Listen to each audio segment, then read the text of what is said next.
Hello everyone, welcome to my online classroom. हम लोग last class में इनइक्वालिटीज़ पढ़ रहे थे। मैंने तुम लोगों को 5 वीडियोस भेजे थे एक्स्ट्रा, ठीक है ना, बेबीज कर्व के। तुम लोगों ने शायद देखा हो। तो अब मैं एक काम कर रहा हूँ, मैं कुछ क्वेश्चंस करवा देता हूँ तुम लोगों को आज के लेक्चर में, ठीक है ना। ये सारे क्वेश्चंस ऑब्जेक्टिव क्वेश्चंस रहेंगे, मतलब मैं इसमें तुमको ऑप्शंस दूंगा, ठीक है। ये पूरा रिवाइज करवा देगा तुम लोगों का जो भी हमने पीछे पढ़ा है, और उसके आगे अपने कंटिन्यू करेंगे नेक्स्ट लेक्चर से। तो पहला सवाल है, if x is equal to this then cos inverse cos x is, ठीक है। cos इनवर्स cos x क्या होगा? तो ठीक है, ऑप्शंस नहीं दे रहा हूँ मैं, ऑप्शंस है मेरे पास लेकिन नहीं दे रहा हूँ मैं।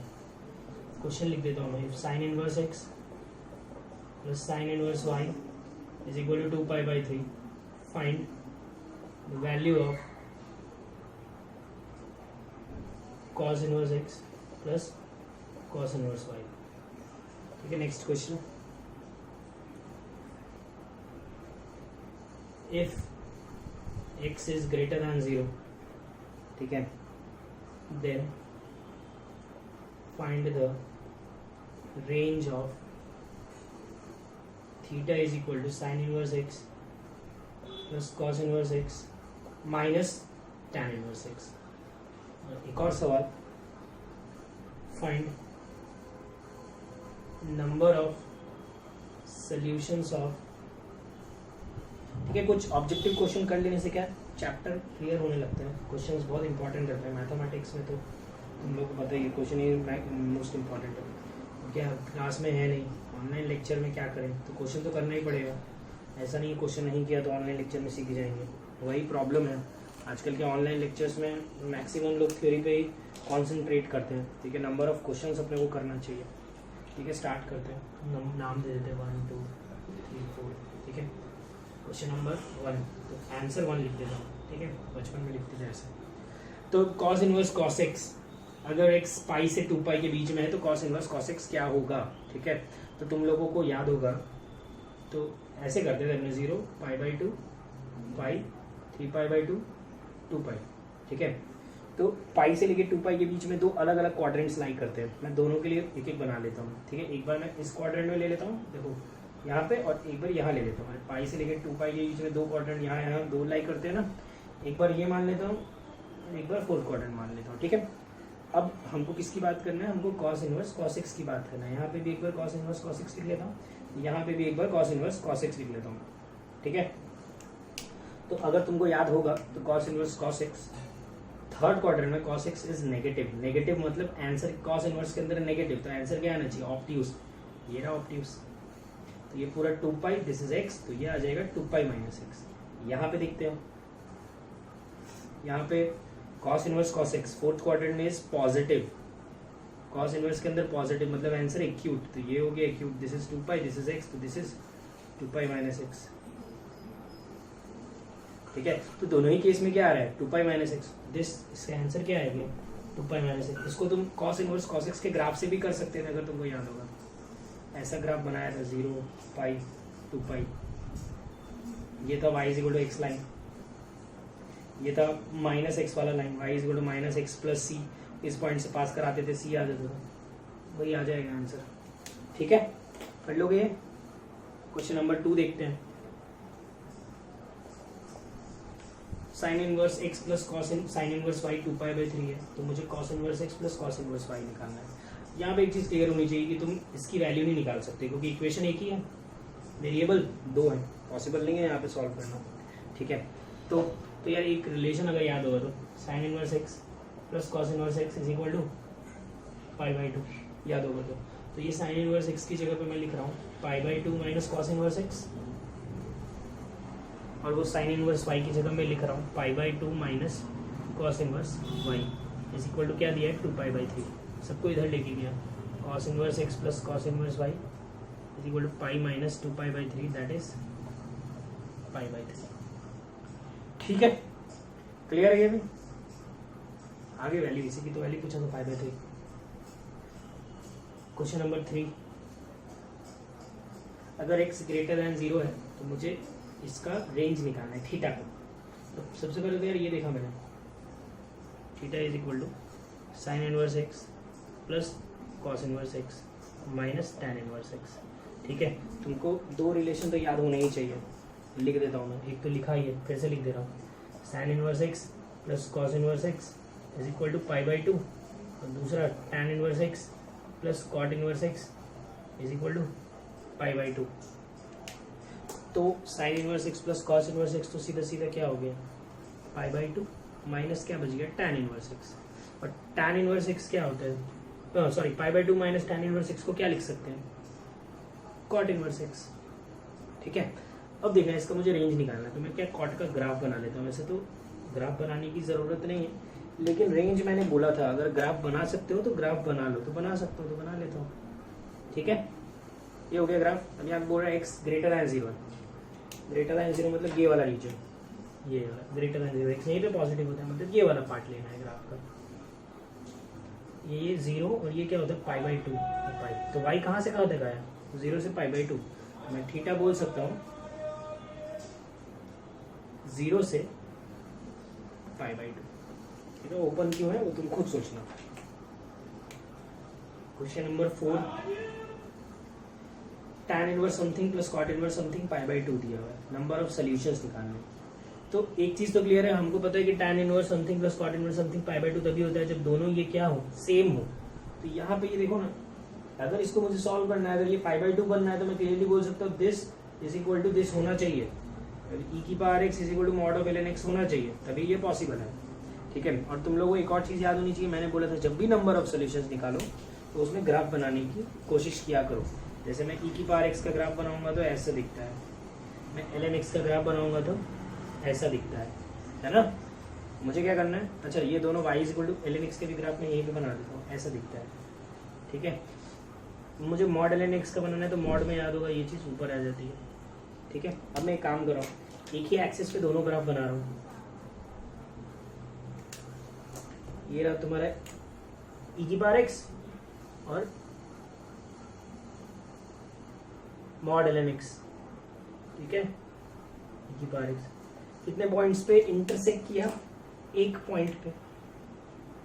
तो number of solutions is equal to 1। समझ में आया। ठीक है, तो मेरे हिसाब से चारों सवाल अच्छे समझ में आया होगा।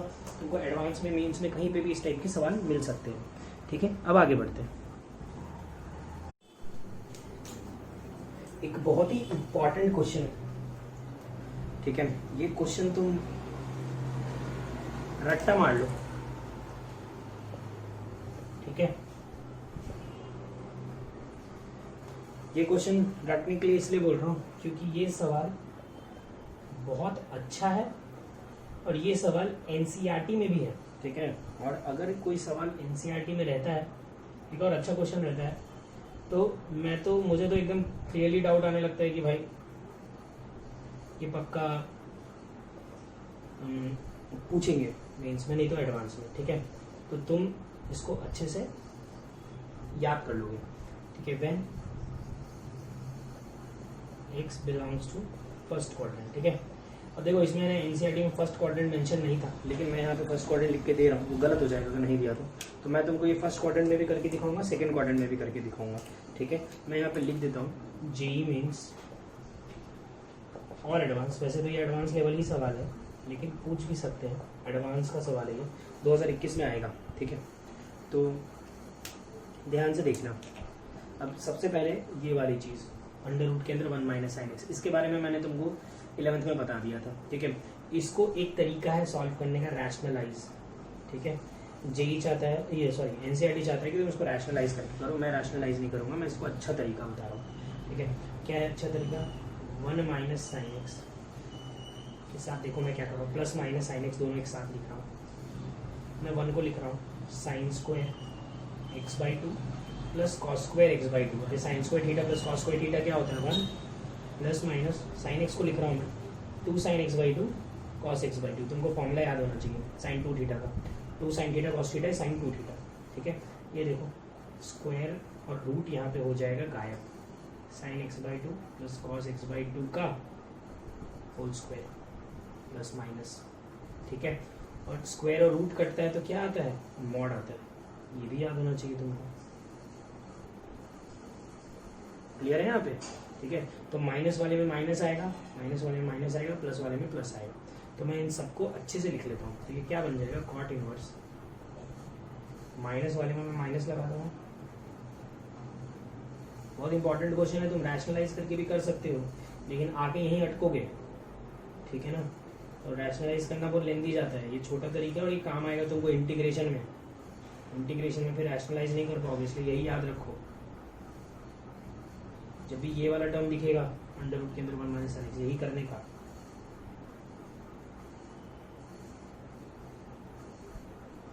ठीक है। अब ये मैं तुमको एक बार और कराऊंगा डिफरेंशिएशन में। अब यार ये मॉड है यहाँ पे, अब ये मुझे मॉड गायब करना है। मॉड गायब करने के लिए हमको डिसाइड करना पड़ता है साइन क्या है। अगर पॉजिटिव होता है तो स्वप्न सर ने बताया होगा पॉजिटिव से ओपन करते हैं, और अगर नेगेटिव होता है तो नेगेटिव से ओपन करते हैं। ऐसे ही कुछ बताया होगा उन्होंने, ठीक है। तो मैं देखना पड़ेगा ना पॉजिटिव है कि नेगेटिव है। तो मैं फर्स्ट क्वाड्रेंट की बात करूँ, मतलब x बिलोंग्स टू 0 से π/2 की बात करूँगा, है ना। फर्स्ट क्वाड्रेंट तो 0 से π/2 ही होता है। मुझे x के बारे में बात नहीं करना, हर जगह x/2 दिख रहा है, तो मैं x/2 डिसाइड कर लेता हूँ क्या है। तो तीनों साइड 2 से डिवाइड कर दिया, x/2 0 से π/4 के बीच में। अच्छा अब सोच के बताओ मुझे, 0 से π/4 में साइन बड़ा होता है कि कॉस बड़ा होता है। तुम ग्राफ से भी देख सकते हो, साइन का ग्राफ ये होता है, कॉस का ग्राफ ये होता है। π/4 पे कट करता है, π/4 पे कॉस बड़ा है और साइन छोटा है, मतलब कॉस बड़ा होता है और साइन छोटा होता है। तो ये छोटा, अरे लिख देता हूँ, sine x/2 is less than cos x/2, है ना। कॉस बड़ा होगा, कोई भी एक वैल्यू ले लो ना, 30 पे देख लो, 30 पे कॉस बड़ा है कि साइन बड़ा है, ठीक है, देख लो तुम। अच्छा तो इतना तो कंफर्म है, दोनों पॉजिटिव होते हैं, तो पॉजिटिव में पॉजिटिव जोड़ेंगे तो पॉजिटिव ही आएगा, पॉजिटिव में पॉजिटिव जोड़ेंगे तो पॉजिटिव ही आएगा, मतलब ये मॉड तो क्या है, पॉजिटिव, इधर कोई प्रॉब्लम नहीं है। अच्छा इधर क्या है, ये छोटा है ये बड़ा है, छोटे में से अगर बड़ा माइनस करोगे तो क्या आएगा, पॉजिटिव की नेगेटिव, ऑब्वियसली नेगेटिव, ठीक है। तो लिख रहा हूँ मैं कॉट इनवर्स, इसको नेगेटिव साइन से ओपन किया, मतलब उल्टा कर दिया बस सीधा। ये तो ऐसे का ऐसा,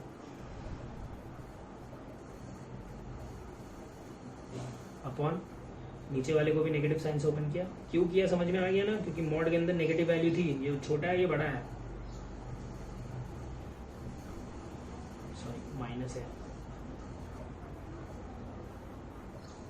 क्लियर है, बोलो कोई प्रॉब्लम है तो, ठीक है। ये क्या क्या कट रहा है,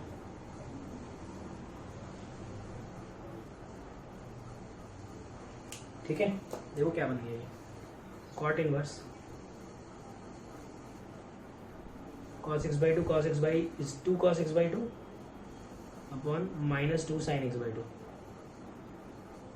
ये आ गया cot inverse of minus cot x/2, ठीक है। पहले ये माइनस बाहर लेता हूँ, याद होगा फॉर्मूला, कॉस जैसा काम करता है कॉट, ठीक है। अब मुझे cot inverse cot something solve करना है, तो वो देखो समथिंग कैसे सॉल्व कर रहा हूँ, ये चीज़ कैसे सॉल्व कर रहा हूँ। x/2 फर्स्ट क्वाड्रेंट में 0 से π/4 मतलब फर्स्ट क्वाड्रेंट में कॉट पॉजिटिव, पॉजिटिव मतलब एक्यूटी, एक्यूटी तो है, तो ये क्या बन जाएगा, पाई माइनस x/2, समझ में आया, ठीक है। देखो एक मैं सेकंड क्वाड्रेंट में भी करके दिखा रहा हूँ, पर एक बात सुन लो ध्यान से, ठीक है। ये सवाल बहुत इंपॉर्टेंट है, ये तुमको डिफरेंशिएशन में भी मिलेगा, तुमको इसको डिफरेंशिएट करने बोलेगा तो अपने उसको सिंप्लीफाई करके यहाँ पहुँचाएंगे और इसको डिफरेंशिएट करेंगे। तो देख लो इसका डिफरेंशिएशन क्या आएगा, पाई का तो 0 और x का 1 -1/2, ठीक है। डिफरेंशिएशन में भी सेम सवाल मिलेगा, इसलिए हमने क्या किया, सबसे पहले ये सिंप्लीफाई करने का तरीका है, ठीक है। आज मैं एडवांस लेवल अच्छे क्वेश्चंस करा रहा हूँ, ठीक है। तो स्क्वायर रूट कट के मॉड आ गया हर जगह। अब मैंने देखा यार x क्या दिया है फर्स्ट, अरे मॉड हटाने के लिए तुमको डिसाइड तो करना पड़ेगा ना अंदर वाली चीज़ पॉजिटिव है कि नेगेटिव है, पूरा फ्लो में जाते जाओ ना। तो फिर यहाँ पे हमने बोला यार अच्छा ये जो है लिखा हुआ, ये इसमें x/2 लिखा हुआ है और x जो है वो फर्स्ट क्वाड्रेंट में है, तो x/2 0 से π/4 मतलब 0 से 45 के बीच में, ठीक है। 0 से 45 में साइन छोटा होता है, कॉस बड़ा होता है, ठीक है। तो ये छोटा ये बड़ा, छोटा में बड़ा माइनस करेंगे तो ऑब्वियसली क्या आएगा, नेगेटिव। तो मैंने नेगेटिव साइन से ओपन कर दिया, उल्टा करके लिख दिया बस। ये तो पॉजिटिव पॉजिटिव, अरे फर्स्ट क्वाड्रेंट में दोनों पॉजिटिव, तो पॉजिटिव ही रहेगा। वैसे खोल के यहाँ तक पहुँच गए हम। अब ये सॉल्व करने के लिए पहले माइनस बाहर लिया, पाई माइनस, याद होगा तुमको ये formula, cot inverse of minus x is equal to pi minus cot inverse x, वो लिख लिया और फिर इसको सॉल्व कर लिया। इसको सॉल्व करना अपने को आता ही है, फर्स्ट क्वाड्रेंट में एक्यूट करके निपटा लिया। ठीक है, जिनको अच्छे से सीखना है ये सेकेंड क्वाड्रेंट में भी सॉल्व करो, वीडियो पॉज करके खुद से। ठीक है, मैं करके दिखा रहा हूँ सेकेंड क्वाड्रेंट में भी। देखो सारी चीज़ रब नहीं की है क्योंकि ये कैलकुलेशन तो सेम रहेगा। मैं लिख देता हूँ यहाँ पे सेकेंड क्वाड्रेंट। ठीक है, सेकेंड क्वाड्रेंट वाला पार्ट सॉल्व करना है अपने को, तो यहाँ तक तो सब कुछ सेम रहेगा। ठीक है, ये हटा देता हूँ, मॉड अपने को खोलना है। तो मॉड खोलने के लिए हम देखो ऐसे डिसाइड करेंगे, एक्स जो है वो सेकेंड क्वाड्रेंट में, पाई बाई 2 से पाई के बीच में। ठीक है, तो x बाई 2 कहाँ से कहाँ तक के बीच में होगा, x बाई 2 मतलब 2 से डिवाइड करूँ ना तीनों साइड, पाई बाई 4 से पाई बाई 2। ठीक है, मतलब 45 से 90 के बीच में, ऐसे लिख देता हूँ। x बाई 2 जो है वो 45 से 90 के बीच में, 45 से 90 के बीच में साइन बड़ा होता है, कॉस छोटा होता है। ये रहा ग्राफ,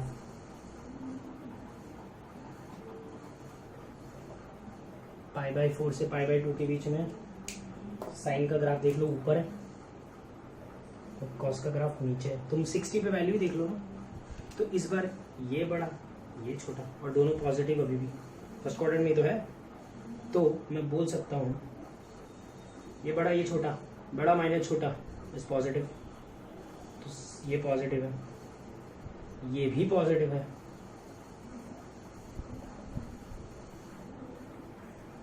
ये भी पॉजिटिव है, ये भी पॉजिटिव है। क्लियर?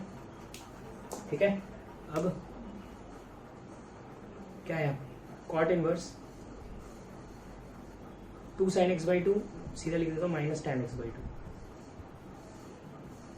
ठीक है, अब देखो मैं क्या कर रहा हूँ, यार कॉट इनवर्स और टैन सॉल्व नहीं हो सकता। ठीक है, तो मैं टैन इनवर्स टैन बना लूँ या कॉट इनवर्स कॉट बना लूँ, तो मैं टैन इनवर्स टैन बना लेता हूँ। कैसे, मैं कॉट इनवर्स को लिख रहा हूँ pi by 2 minus tan inverse जो अंदर लिखा है। ठीक है, तुमको याद होगा माइनस डायरेक्टली बाहर आ जाता है, पढ़ा है हमने ये सब। अब टैन इनवर्स समथिंग है, एक्स बाई 2 कौन से क्वाड्रेंट में, फर्स्ट क्वाड्रेंट, मतलब पॉजिटिव, मतलब एक्यूट। देखो कितना डिफरेंट आंसर आया।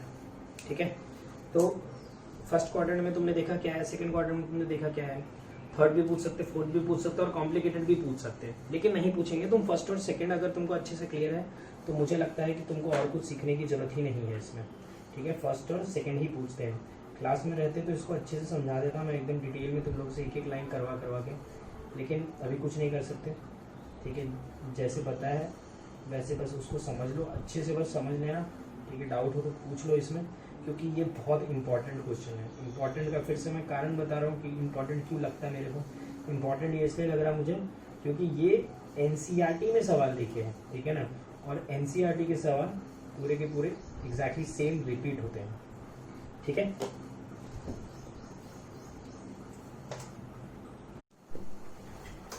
ठीक है, तुमको मैं अभी 2 क्वेश्चंस करा रहा हूँ।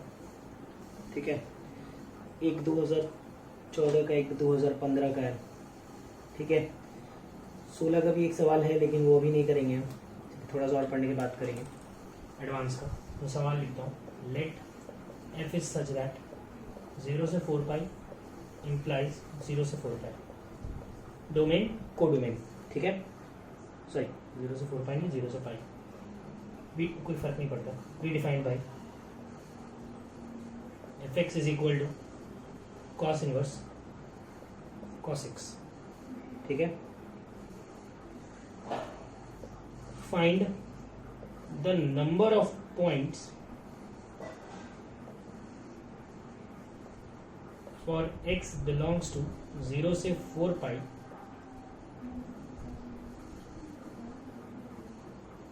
satisfying the equation f of x is equal to 10 minus x by 10। ठीक है, यह है सवाल। इंटीजर टाइप था, जेई एडवांस 2014 का सवाल है, ठीक है। तो कैसे केस करें इसको सॉल्व, तो लिखा क्या है सबसे पहले तो मैं वो देख लेता हूँ, एफ की जगह पे पुट कर देता हूँ। ऐसा कुछ दिया है, इसके नंबर ऑफ पॉइंट्स मतलब नंबर ऑफ सोल्यूशंस निकालने हैं, कितने पॉइंट्स पे ये दोनों इक्वल हो रहे हैं, ठीक है। तो मैं बोल रहा हूँ इसका ग्राफ याद होगा, बोला है रट्टा मारने, ठीक है। इसका ग्राफ तो स्ट्रेट लाइन है, इसका तुरंत बना लेंगे, ठीक है ना, लीनियर इक्वेशन मतलब स्ट्रेट लाइन। तो मैं सबसे पहले कॉस इनवर्स कॉस एक्स का ग्राफ तुमको याद दिलाता हूँ।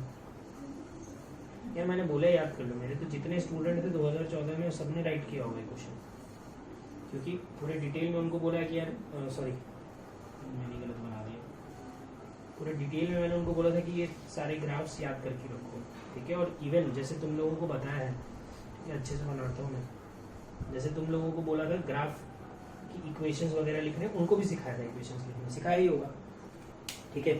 तो कैसे बताया था, मैंने बोला था इस लाइन का स्लोप 1 तो y is equal to x, इस लाइन का स्लोप भी 1 तो y is equal to x plus c. अब ये c कैसे निकालेंगे, तो ये पॉइंट से पास कर रहा है 2 पाई 0 पास करा है, 0 is equal to 2 pi plus c, तो c क्या आ गया -2 पाई, तो ये आ गया x माइनस 2 पाई। सिमिलरली ये आ जाएगा 2 पाई माइनस एक्स, ठीक है। और ये फिर से स्लोप -1 तो माइनस एक्स प्लस सी, इससे पास करा दो तो c आ जाएगा 4 पाई, ठीक है। तो ये मैंने करना सिखाया है, ठीक है। बाकी तो ये याद होना ही चाहिए ग्राफ, ठीक है ना। ग्राफ याद रखो, मैं ग्राफ भी बनाने का तरीका मुझे पता है सिंपल वे में, लेकिन नहीं याद रखना है अपने को, याद रखना है मतलब याद रखना है। ये हो गया। अब मैं y is equal to 10 minus x by 10 का ग्राफ बना रहा हूँ, तो ये तो स्ट्रेट लाइन है, y is equal to 1 minus x by 10। तुमको याद होगा कैसे बनाते थे ग्राफ, x को 0 पुट किया तो y क्या आएगा 1, ये होता है पाई 0 पे 1, ठीक है। और यहाँ पे अगर मैं x को 10 पुट करूंगा तो y क्या आएगा 0, 10 पे है ना, तो x 10 मतलब 10 कहाँ आएगा, हाँ 3 पाई के बाद आएगा कहीं पे, 3 इंटू 3.14 9.42, ये जस्ट बार यहाँ पे वैल्यू रहेगी। तो ये स्ट्रेट लाइन देखो कुछ ऐसा बनेगा, दोनों को ज्वाइन कर देता हूँ,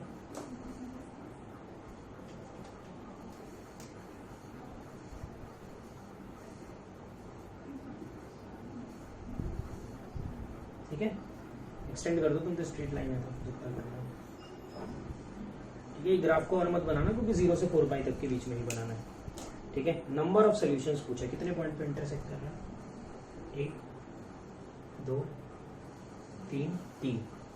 number of solutions is equal to 3। हाँ सही है आंसर, समझ में आया ये, ठीक है। मेरे हिसाब से क्लियर होगा ये, ठीक है, कुछ भी हार्ड नहीं है इसमें, सिंपल सा ही था, ठीक है। अब मैं तुमको एक सवाल दे रहा हूँ जिसके मैं तुमको ऑप्शंस भी दूंगा, ठीक है। तो देखो सवाल क्या है, मुझे तो बहुत अच्छा लगा था, पूरा ऑब्जेक्टिव बेस्ड क्वेश्चन था। If alpha is equal to 3 sine inverse 6/11, ठीक है, beta is equal to 3 cos inverse 4/9, ठीक है। Which of the following is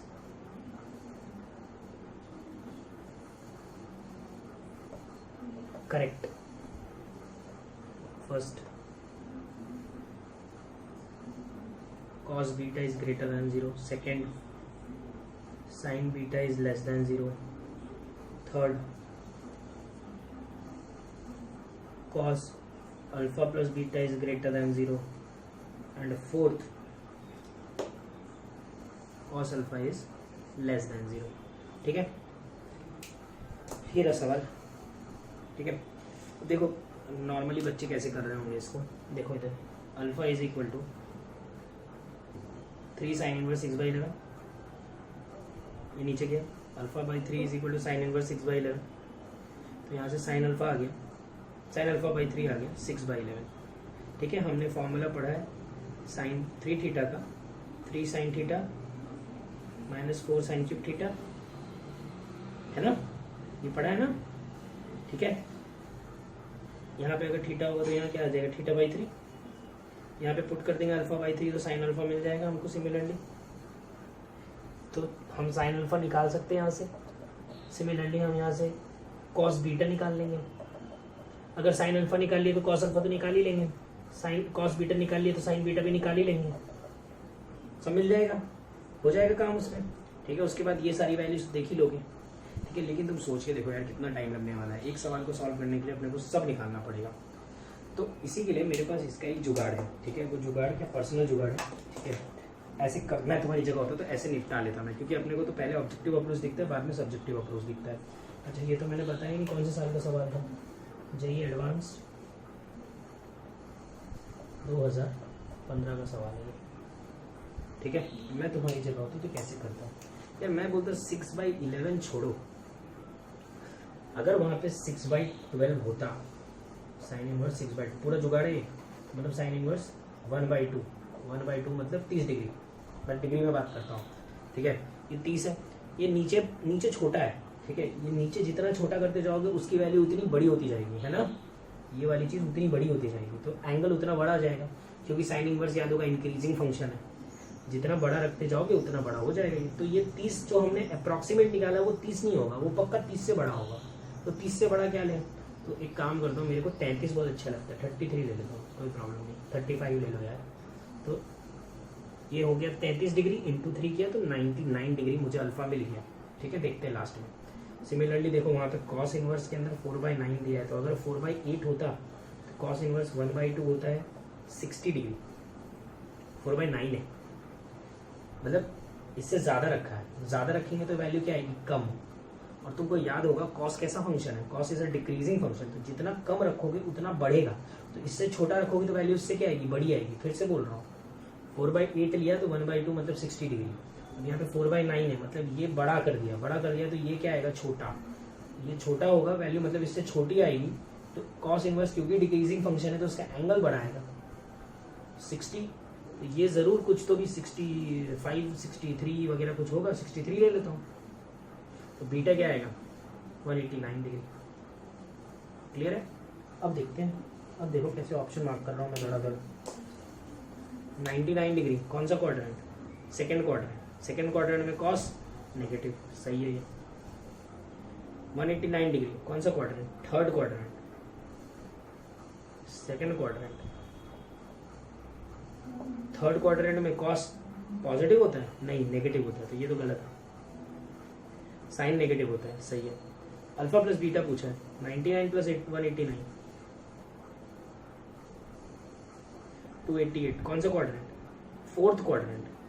लिख देते हैं alpha plus beta fourth quadrant. Fourth quadrant में कॉस पॉजिटिव, ये भी सही है। आगे काम खत्म। ठीक है, तो ये पूरा जुगाड़ भी इसका, इसका सब्जेक्टिव मेथड ये रहा। तुम्हारी जैसी इच्छा, जैसे करना है कर लो। आज के लिए काफ़ी है, थैंक यू। अगर ये वीडियो पसंद आया तो लाइक करो, सब्सक्राइब करो, शेयर करो, इंस्टाग्राम पे शेयर करो, व्हाट्सएप ग्रुप्स पे शेयर करो अपने दोस्तों के साथ। अगर किसी को मैथमेटिक्स में प्रॉब्लम हो रही है तो शायद उसके काम आ जाए।